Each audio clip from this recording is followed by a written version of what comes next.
तो आज की क्लास स्टार्ट करते हैं हम। आज पढ़ेंगे क्लास 12 हिंदी। क्या पढ़ेंगे? जो आपकी कक्षा 12 है, 12 के मोस्ट इंपोर्टेंट क्वेश्चन पढ़ेंगे, वो भी किसके? हिंदी के। ये आपकी हिंदी है, ये आपकी 2025 के लिए very very most important question है, जो आपके हर बार पेपर में रिपीट क्वेश्चन के तौर पर आपसे पूछे जाते हैं। देखिए क्या क्वेश्चन है आपके, यानी कक्षा 12 के क्वेश्चन है आपके, वो भी इसके हिंदी के प्रश्न है, वो भी ऑब्जेक्टिव यानी कि विकल्प प्रश्न आपको दिए गए हैं। अब यानी क्या है आपका कि जो आपका प्रश्न दिया है, प्रत्येक प्रश्न के आपके 4 उत्तर हैं। कितने हैं? यानी 4 उत्तर दिए हैं, उनमें से आपको एक प्रश्न को चुनना है कि कौन सा हमारा राइट प्रश्न होता है। तो आइए चुनते हैं। देखिए पहला प्रश्न आपको दिया है, गोस्वामी तुलसीदास के बचपन का नाम था। जो आपके गोस्वामी तुलसीदास जी थे, उनके बचपन का नाम क्या था, वो बताना है हमें। तो देखिए क्या है, तुकाराम, आत्माराम, सीताराम या आपका राम बोला। तो इन 4 ऑप्शन में से आपको बताना है कि कौन सा ऑप्शन आपका सही है। तो बताइए तुलसीदास जी के बचपन का नाम क्या था? तो तुलसीदास जी थे, उनके बचपन का नाम क्या था आपका? राम बोला। क्या नाम था उनका? राम बोला। अगला क्वेश्चन देखते हैं। अगला क्वेश्चन दिया आपको, भिखारी दास कवि हैं। जो आपके भिखारी दास हैं वो किसके कवि हैं, ये बताना है। तो देखिए किसके हैं? भक्ति काल के हैं, रीति काल के हैं, आदि काल के हैं या आपके आधुनिक काल के हैं। तो जो हमारे भिखारी दास जी हैं वो किस काल के कवि हैं हमारे? तो वो हैं आपके किसके? भक्ति काल के कवि हैं। किसके हैं? भक्ति काल के कवि। या पूरा कर देते हैं जिससे पता चल जाएगा आपको ये किसके? आपके भक्ति काल के कवि हैं। अगला क्वेश्चन देखिए, क्वेश्चन नंबर अगला आपका क्वेश्चन नंबर 3 है। तीसरे वाले में बोला आपसे कि निम्न में से कौन, ये कह रहे हैं निम्न में से कौन कवि प्रगतिवादी नहीं है। कौन में से, इनमें से कौन से कवि ऐसे हैं जो प्रगतिवादी नहीं है? प्रश्न का कहने का मतलब ये है आपका। तो बताइए कौन से हैं? नागार्जुन हैं, केदारनाथ अग्रवाल हैं, या आपके केदारनाथ सिंह हैं, या आपके त्रिलोचन शास्त्री हैं। तो ये 4 आपको कवि दिए गए हैं, इनमें से आपको बताना है कि वो कौन से कवि हैं जो प्रगतिवादी कवि नहीं है। ऐसे कौन से कवि हैं बताइए? इन 4 में से आपको बताना है कि ऐसे कौन से कवि जो प्रगतिवादी कवि ही नहीं है।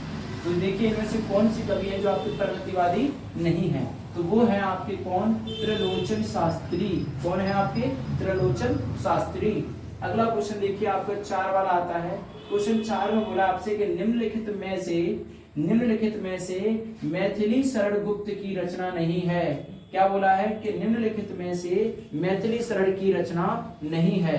तो जो आपके लेखक जो मैथिली शरण है, उन मैथिली शरण गुप्त की रचना नहीं है। तो ये 4 रचनाओं में से देखिए कौन सी रचना वो है जो मैथिली शरण की रचना नहीं है। तो देखिए आपकी पहली है सिद्धराज, दूसरी आपकी इत्यालम यानी इत्यालम कह सकते हो, इत्यालम, और एक है आपकी अनद, और चौथी है आपकी प्रदक्षिणा। तो बताइए ये 4 है आपकी के सिद्धराज, इत्यालम, अनद या आपकी प्रदक्षिणा। इनमें से कौन सी आपकी प्रदक्षिणा है, या आपकी अनद है, या आपकी इत्यालम है, या आपकी सिद्धराज है? तो जो आपकी इनमें से रचना नहीं है वो कौन सी है? वो है आपकी इत्यालम, यानी ये आपकी मैथिली शरण की रचना नहीं है। अगले क्वेश्चन पे आते हैं। देखिए क्वेश्चन नंबर आपका 5 है। इसमें बोला है आपसे रीति मुक्त काव्य धारा के कवि हैं। जो आपकी रीति मुक्त काव्य धारा है उसके कवि हैं, तो उसके कवि कौन है ये हमें ज्ञात करना है। तो देखिए देखते हैं, ये आपके धनानंद हैं, या आपके सेनापति हैं, या आपके बिहारी हैं, या आपके ब्रंद हैं। कौन है? ब्रंद हैं। तो इन 4 कवियों में से वो कौन से कवि हैं जो रीति मुक्त काव्य धारा के कवि हैं? तो वो जो आपके कवि हैं रीति मुक्त काव्य धारा के, वो हैं आपके कौन? धनानंद हैं। कौन है? धनानंद हैं, जो आपके रीति मुक्त काव्य धारा के कवि हैं। अगला क्वेश्चन देखिए आपका क्या है, क्वेश्चन नंबर 6 है। ये पूछा आपसे रुणकता नामक स्थान संबंधित है। जो आपका रुणकता नामक स्थान है वो किससे संबंधित है ये बताना है। किस कवि से संबंधित है ये बताइए। किससे है? आपका जयशंकर प्रसाद से है, या आपका निराला से है, या आपका कबीरदास से है, या आपका सूरदास से है। तो सभी लोग जानते हैं जो आपका रुणकता नामक स्थान है वो किससे संबंधित है? आपका सूरदास जी से संबंधित है। किससे है? सूरदास जी से। देखिए अब अगला क्वेश्चन आपका क्या है, 6 क्वेश्चन हो चुके हैं, क्वेश्चन नंबर आपका 7 है। ऐसे हमें क्या करना है, प्रत्येक क्वेश्चन को इसी तरीके से सॉल्व करना है, यानी कोई भी क्वेश्चन आपका रहना नहीं चाहिए और प्रत्येक क्वेश्चन को आप रिपीट करते जाइए, यानी उसका रिवीजन करते जाइए, जिससे आपको बाद में दिक्कत ना आए। तो अभी से करते चलेंगे तो बोर्ड एग्जाम तक अच्छी तैयारी हो जाएगी हमारी। अगला देखिए क्वेश्चन आपका 7 दिया है, ये बोला आपसे रीतिकाल का अन्य नाम है। जो आपका रीतिकाल है उसका अन्य नाम क्या है ये बताना है हमको। तो अन्य नाम क्या है ये देखते हैं। स्वर्णकाल है, या आपका कौन सा उद्भवन काल है, या आपका श्रृंगार काल है, या आपका संक्रांतिक काल है, यानी संक्रांति काल है, श्रृंगार काल है, या उद्भवन काल है, या आपका स्वर्ण काल है। तो जो आपका रीति काल का जो अन्य नाम है वो क्या है ये बताना है। तो जो आपका अन्य नाम है वो है आपका श्रृंगार काल। क्या है? श्रृंगार काल। किसका? रीति काल का अन्य नाम है। अगर कोई आपसे पूछ ले कि बेटा रीति काल का अन्य नाम क्या होता है, तो आपको क्या बताना है? श्रृंगार काल होता है। कौन सा होता है? श्रृंगार काल होता है। अगला क्वेश्चन देखिए, आपका 8 वाला दिया है, निहार कृति है। जो आपकी निहार है वो कृति है, वो किस लेखक की कृति है, आपको ये बताना है। तो देखते हैं कौन से लेखक आपको दिए गए हैं। देखिए, पहला लेखक दिया आपको जयशंकर प्रसाद, और दूसरे दिए हैं आपको महादेवी वर्मा, और ये पूछा आपसे सुमित्रानंद पंत की या निराला की। तो यानी आपसे पूछ रहे हैं जो आपकी निहार कृति है वो किसकी है? जयशंकर प्रसाद की है, महादेवी वर्मा की है, या आपकी सुमित्रानंद पंत की है, या आपकी निराला की है। तो 4 कवियों में से ये निहार कृति किसकी है ये बताना है। तो जो आपकी निहार कृति है वो है महादेवी वर्मा की। किनकी है ये? महादेवी वर्मा की है। देखिए, अगला प्रश्न पे आते हैं। अगला प्रश्न दिया आपको कामायनी काव्य महाकाव्य। कामायनी महाकाव्य क्या है? कामायनी महाकाव्य में सर्गों की संख्या है। जो आपकी कामायनी महाकाव्य है उसमें सर्गों की संख्या कितनी है ये पता करना है हमको। तो देखिए कितनी है आपकी? 9 है, 12 है, या 15 है, या आपकी 17 है। तो कितनी है बताइए। आपको इसमें बताना है कि कामायनी महाकाव्य के सर्गों की संख्या कितनी है। अभी बताइए सर्गों की संख्या कितनी है? कितनी है आपकी? 12 है, 11 है, 13 है, 15 है, 17 है। कितनी है? तो आपकी जो महाकाव्य यानी कामायनी महाकाव्य सर्गों की जो संख्या होती है वो होती है आपकी कितनी? 15 होती है। कितनी होती है आपकी? 15। याद रखना इसको, ये 15 होती है। अगला क्वेश्चन देखिए आपका, संत काव्यधारा के कवि नहीं है। संत काव्यधारा के कवि नहीं है, कौन है पता कीजिए। संत काव्यधारा के कवि नहीं है कौन? कबीर, रैदास, और ये आपका कुतुबन, या आपका दाऊदयाल। ये कौन से संत हैं जो आपके कौन नहीं है? काव्यधारा के कवि नहीं है। इनमें से संत बताइए। कबीरदास आपके संत हैं, रैदास आपके संत हैं, दाऊदयाल आपके संत हैं, और ये आपका कुतुबन ये भी आपके संत हैं। तो इनमें से कौन से संत हैं वे जो काव्यधारा के कवि नहीं है? कौन से संत हैं जो काव्यधारा के कवि नहीं है? तो जो आपके संत हैं जो काव्यधारा के नहीं है वो हैं आपके कौन? कुतुबन हैं, जो आपके क्या है? काव्यधारा के कवि नहीं है। क्योंकि दाऊदयाल आपके काव्यधारा के कवि हैं, रैदास आपके काव्यधारा के कवि हैं, और कबीरदास भी आपके काव्यधारा के कवि हैं। अगला देखिए क्वेश्चन आपका, अगला क्वेश्चन आपका 11 आता है, हिंदी साहित्य के आदिकाल की रचना नहीं है। क्या है? हिंदी साहित्य के आदिकाल की रचना नहीं है। तो आदिकाल की जो रचना नहीं है वो क्या है पता करते हैं। 4 ऑप्शन आपको दिए हैं, चारों को पढ़कर देखिए। पहला दिया आपको क्या? पृथ्वीराज रासो, दूसरा आपको दिया परमाल रासो, तीसरा दिया आपको पद्मावत, और चौथा दिया आपको विद्यापति पद्मावली। क्या दिया है? विद्यापति पद्मावली दिया है। तो 4 ऑप्शन आपको दिए हैं, और पूछा क्या है कि हिंदी साहित्य के आदिकाल की रचना नहीं है। कौन नहीं है? रचना नहीं है। तो वो कौन सी आपकी? पद्मावत है। क्या है? पद्मावत, जो क्या है? आदिकाल की रचना नहीं है। अगला क्वेश्चन देखिए, क्वेश्चन हमारा आपका आता है 12। इसमें कह रहा है आपसे तार सप्तक के प्रवर्तक। क्या?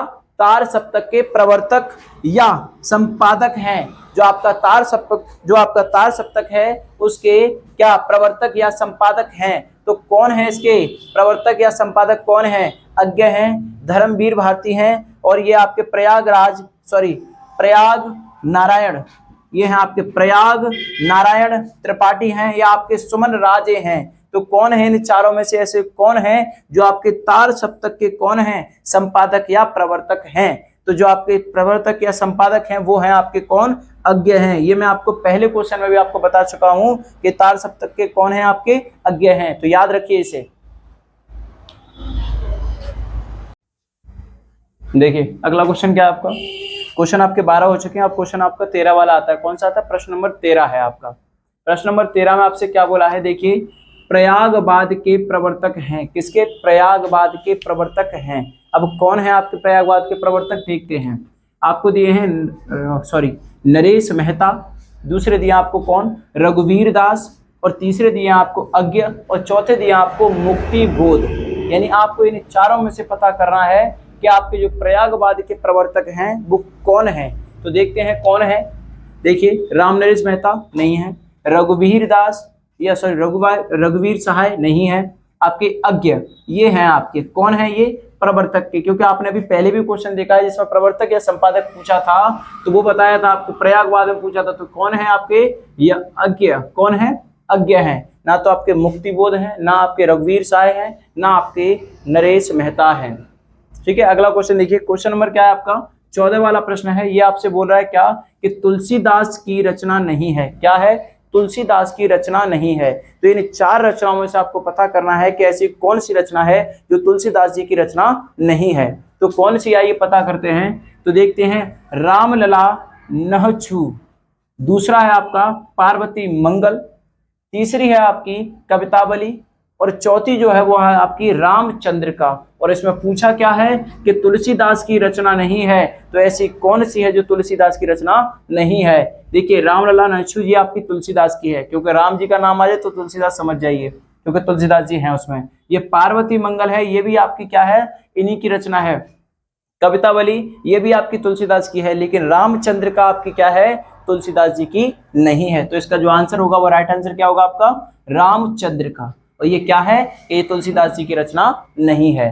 अगला क्वेश्चन देखिए, अगला क्वेश्चन क्या है आपका, 15 वाला प्रश्न है, चांद का मुंह टेढ़ा के रचनाकार हैं, क्या है, चांद का मुंह टेढ़ा, इसके रचनाकार कौन है, ये बताना है हमको। देखते कौन है, एक तो है आपके भवानी प्रसाद मिश्र, दूसरे हैं आपके देखिए मुक्तिबोध, और तीसरे वो हैं आपके केदारनाथ अग्रवाल, और चौथे हैं आपके कौन, शमशेर बहादुर सिंह। कौन है, शमशेर बहादुर सिंह। ये आपको 4 नाम दिए हैं, इनमें से बताना है कि चांद का मुंह टेढ़ा इसके रचनाकार कौन हैं। ऐसे कौन से रचनाकार हैं जिन्होंने बताया था कि चांद का मुंह टेढ़ा है। अब बताइए कौन से हैं। तो इसमें जो आपके कवि हैं या आपके रचनाकार हैं वो हैं, कौन है वो, मुक्तिबोध हैं। कौन है, मुक्तिबोध हैं, जिन्होंने कहा है, जिनकी रचना है, जिन्होंने लिखा है कि आपके चांद का मुंह टेढ़ा है, ये लिखा है। तो इसके रचनाकार कौन है, आपके मुक्तिबोध हैं। कौन है, मुक्तिबोध। अगला क्वेश्चन क्या है, देखिए आपका 16 वाला क्वेश्चन है, राम भक्ति शाखा के कवि नहीं है। ऐसे कौन से कवि हैं जो राम भक्ति के कवि नहीं है। देखते हैं कौन है, तुलसीदास जी, अग्रदास, ये आपके चतुर्भुज दास, और एक आपके सुमन राजे, ये आपके चतुर्भुज दास, सुमन राजे। अब देखिए, आप अगर कोई तुलसीदास की कह दे कि तुलसीदास जी जो थे वो राम भक्त के कवि नहीं थे, तो ऐसा हो नहीं सकता, क्योंकि तुलसीदास जी तो सबसे पहले राम भक्त हैं। अग्रदास ये भी हैं आपके, और लेकिन आपके सुमन राजे ये भी हैं, लेकिन आपने सबसे अलग नाम सुना है, वो कौन सा है आपका, चतुर्भुज दास, जो क्या है, जो राम भक्ति शाखा के कवि नहीं है, जो राम को मानते ही नहीं। अगला देखिए क्या है आपका, क्वेश्चन नंबर 17 आता है। इसमें दिया आपको, कठिन काव्य का प्रेत, क्या है, कठिन काव्य का प्रेत कहा जाता है। तो कठिन काव्य का प्रेत किसको कहा जाता है, ये बताना है।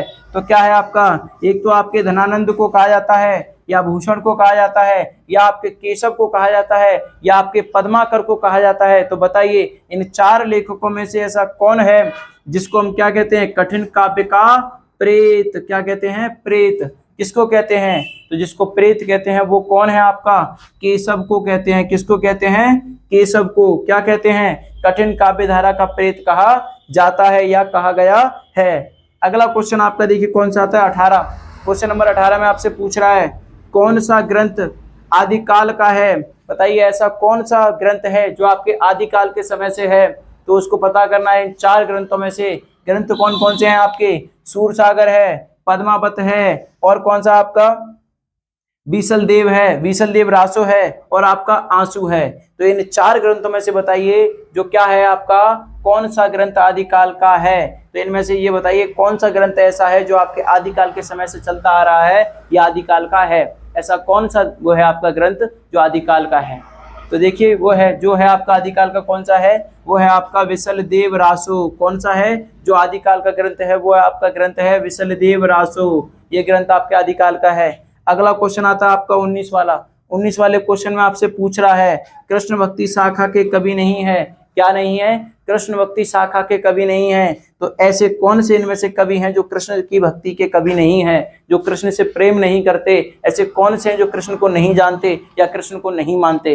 तो देखते हैं कौन से हैं। सूरदास जी की बात करो तो ये तो मानते हैं, ये सबसे ज्यादा मानने वाले तो यही हैं जो श्री कृष्ण को मानते हैं। नावादास हैं, आपके परमानंद दास हैं। कौन से आपके, एक तो सूरदास, नंददास, एक आपके परमानंद दास हैं और एक आपके नावादास हैं। तो ऐसे कौन से कवि हैं जो आपको क्या करते हैं, श्री कृष्ण को नहीं जानते या नहीं मानते या कृष्ण भक्ति शाखा के कवि नहीं है?